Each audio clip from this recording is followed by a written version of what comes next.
Hello friends, welcome to online engineering. आज हम बात करेंगे आपके जेके एसएसबी की, जहां पर सिविल इंजीनियरिंग और मैकेनिकल इंजीनियरिंग की 1045 वैकेंसीज का ऐलान किया गया है। तो ऐसे में वो स्टूडेंट जो अपने एग्जाम को टारगेट कर रहे हैं तो उनके लिए एक सुनहरा अवसर है कि वो इस बार के अपने एग्जाम को बहुत अच्छे से क्रैक करें। तो ऐसे में जो स्टूडेंट यहाँ पर सिविल इंजीनियरिंग के हैं उनके माइंड्स में ये काफी डाउट होगा कि सर हम कौन से सब्जेक्ट को पहले टारगेट करें और कौन से सब्जेक्ट को हम सर बाद में टारगेट करना चाहिए। तो यहाँ पे जो मैंने सब्जेक्ट को जो टारगेट किया है, मैंने उन सब्जेक्ट को टारगेट किया है जो आपके ज्यादा स्कोर के हैं, यानी कि जो ज्यादा नंबर के आपके एग्जाम में पूछे जाते हैं। उसके बाद जो कम मार्क्स के सब्जेक्ट हैं उनको मैंने माइनर कैटेगरीज के अंदर रखा है। हालांकि आपको पढ़ने दोनों ही हैं, बट अगर आप पहले मेजर सब्जेक्ट्स को काउंट करोगे डेफिनेटली आप माइनर सब्जेक्ट को भी बहुत इजीली कवर कर सकते हैं। अगर यहाँ पे बात करते हैं हम अपने मेजर सब्जेक्ट की, तो मेजर सब्जेक्ट में मैंने यहाँ पर टोटल 4 सब्जेक्ट को कवर किया है और हर सब्जेक्ट यहाँ पर आपके पास 15-15 मार्क्स का है। अगर यहाँ पर आप मेजर सब्जेक्ट में इन 4 सब्जेक्ट को कवर करते हैं और हर सब्जेक्ट जो आपके पास कितने मार्क्स का है, 15 मार्क्स का है, तो यहाँ से आपका जो मेजर सब्जेक्ट का स्कोर हो जाता है आपका 60 प्लस हो जाता है। यानी कि आपका जो 50% जो सब्जेक्ट है आपका कवर किससे हो जाता है, इन 4 सब्जेक्ट को पढ़ने से कवर हो जाता है। जिसमें हम सबसे पहला जो सब्जेक्ट यहाँ पे कवर करना है आपको, मैकेनिक्स एंड स्ट्रक्चरल एनालिसिस आपको कवर करना है। मैकेनिक्स और स्ट्रक्चरल एनालिसिस में भी आपके यहाँ पर 3 सब्जेक्ट्स कवर किए जाएंगे, जिसमें हम सबसे पहले बात करेंगे आपके इंजीनियरिंग मैकेनिक्स की, यानी कि बेसिक पार्ट्स ही आपको यहाँ पर कवर करना है। दूसरा पार्ट रहेगा यहाँ पे स्ट्रेंथ ऑफ मटेरियल का, और जबकि तीसरा पार्ट रहेगा यहाँ पर आपका थ्योरी ऑफ स्ट्रक्चर का। और थ्योरी ऑफ स्ट्रक्चर्स भी आपको यहाँ पे कंप्लीट नहीं पढ़ना है। थ्योरी ऑफ स्ट्रक्चर्स में आपको क्या पढ़ना है, स्ट्रेंथ ऑफ मटेरियल में आपको क्या पढ़ना है, इंजीनियरिंग मैकेनिक्स में आपको क्या पढ़ना है, ये मैं आपको डिटेल एनालिसिस करवाऊंगा आपके नेक्स्ट वीडियो में। अभी आपको सिर्फ ओवरव्यू दूंगा कि आपको कौन कौन से सब्जेक्ट को टारगेट करना है, कौन कौन से टॉपिक का एनालिसिस है, उसको हम अपने नेक्स्ट वीडियो के अंदर देखेंगे। क्लियर है? अगर मैं इन तीनों ही सब्जेक्ट के मार्क्स एनालिसिस करता हूं तो आपके एग्जाम के अंदर टोटल 15 मार्क्स के पूछे जाएंगे। उसी तरह से मैं बात करता हूं अपने सेकंड सब्जेक्ट, तो सेकंड सब्जेक्ट में बात की जाएगी आपकी आरसीसी स्ट्रक्चर। तो ऐसे में आरसीसी स्ट्रक्चर्स में भी यहाँ पर जो सिलेबस की एनालिसिस है उसमें 3 सब्जेक्ट के साथ कवर करके उसने लिखा है आरसीसी स्ट्रक्चर। आरसीसी स्ट्रक्चर्स में आपको यहाँ पर बेसिक बिल्डिंग मटेरियल पढ़ना है, यानी कि जो भी आपके पास कंक्रीट का जो मटेरियल्स है उन सभी मटेरियल की स्टडी करनी है। और उसके बाद यहाँ पर दूसरा जो सब्जेक्ट है वो सीटी है, यानी कि आपका कंक्रीट टेक्नोलॉजी है। और तीसरा सब्जेक्ट आपको यहाँ पे आरसीसी पढ़ना है। अब इसके अंदर जो टॉपिक है उनको हम एक अलग की वीडियो में बताऊंगा, उसकी पूरी की एनालिसिस वहां पे की जाएगी। क्लियर है? इसके भी अगर हम मार्क्स एनालिसिस करते हैं तो कितने मार्क्स का पूछा जाएगा, आपका 15 मार्क्स की पूछा जाएगा। उसी तरह से हम बात करते हैं अपने थर्ड सब्जेक्ट की, जिसमें हम अपने कवर करना है fluid mechanics and hydraulics.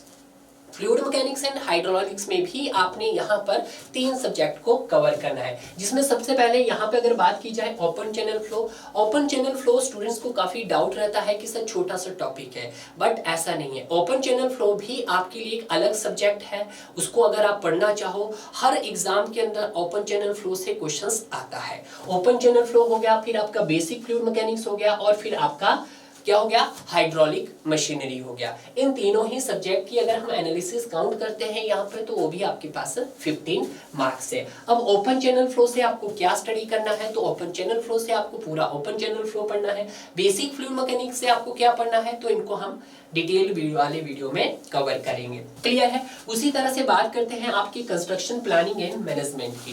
Construction planning and management में जो टॉपिक्स आपने कवर करने हैं, या सब्जेक्ट कह सकते हैं, माइनर सब्जेक्ट रहेंगे इसके बीच में, वो आपका सीपीएम पार्ट हो गया और आपका एस्टिमेशन कॉस्टिंग हो गया। तो इसका भी अगर मार्क्स काउंट करते हैं तो आपके पास टोटल 15 मार्क्स के। अब स्टूडेंट के मन में एक डाउट होगा कि सर ऐसे में तो ये जो सब्जेक्ट है आपके मैकेनिक्स एंड स्ट्रक्चर एनालिसिस में सर 3 सब्जेक्ट हो गए हैं, आपके आरसीसी स्ट्रक्चर में भी सर 3 सब्जेक्ट हो गए हैं, जबकि sir fluid mechanics and hydraulics में भी सर 3 हो गए हैं, और आपकी कंस्ट्रक्शन प्लानिंग एंड मैनेजमेंट में भी आपके 2 हो गए हैं। बिल्कुल सही सोच रहे हैं, बट इनको आपने उन्हीं को ही पढ़ना है जो आपके सिलेबस में जो टॉपिक मेंशन है। जो टॉपिक मेंशन है उनको हम अलग से वीडियो में मैं आपको बता दूंगा। क्लियर है? अब आता है कुछ माइनर सब्जेक्ट। अगर आपने इन मेजर सब्जेक्ट को पहले टारगेट कर लिया है तो मैं ये समझूंगा कि आपने 50% सब्जेक्ट अपना कवर कर लिया है। क्लियर है।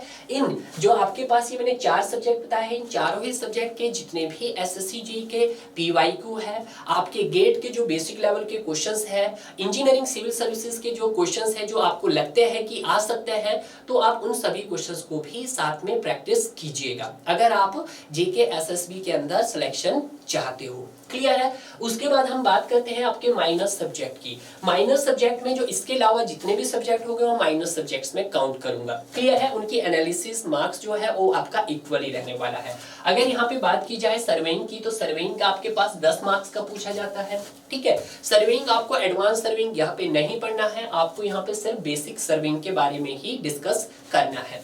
उसी तरह से सॉइल मैकेनिक्स की बात हुई तो सॉइल मैकेनिक्स भी आपको लग रहा होगा सर बड़ा सब्जेक्ट है, बट यहाँ पे इसकी वेटेज कम दी गई है, वो 10 मार्क्स के लिए दी गई है। उसी तरह से यहाँ बात कर लेते हैं वाटर रिसोर्स इंजीनियरिंग। तो वाटर रिसोर्स इंजीनियरिंग जो जेके एसएसबी के जो सिलेबस में मेंशन है, सिर्फ उन्होंने इरिगेशन ही मेंशन किया है, और इरिगेशन में जो उन्होंने टॉपिक की एनालिसिस की गई है कहीं ना कहीं उसने हाइड्रोलॉजी भी उसमें टॉपिक कवर किए गए हैं और इरिगेशंस के भी। तो इन दोनों ही सब्जेक्ट्स को जब हम कंबाइन करते हैं तो क्या बोलते हैं, वाटर रिसोर्स इंजीनियरिंग। और वाटर रिसोर्स इंजीनियरिंग को भी यहाँ पे कितने मार्क्स में काउंट किया गया, आपके पास 10 मार्क्स के लिए काउंट किया गया है। उसी तरह से बात आता है सबसे बड़ा सब्जेक्ट अगर मुझे लगा वो आपका ट्रांसपोर्टेशन इंजीनियरिंग है। Transportation engineering is the one part of highway and another part of is the railway. अगर हम हाईवे की बात करते हैं तो हाईवे में जो टोटल मार्क्स का पूछा जाएगा वो 10 मार्क्स का पूछा जाएगा। क्लियर है। उसी तरह से जो रेलवे है आपके पास, और रेलवे भी कितने मार्क्स का पूछा जाता है, 10 मार्क्स का पूछा जाता है।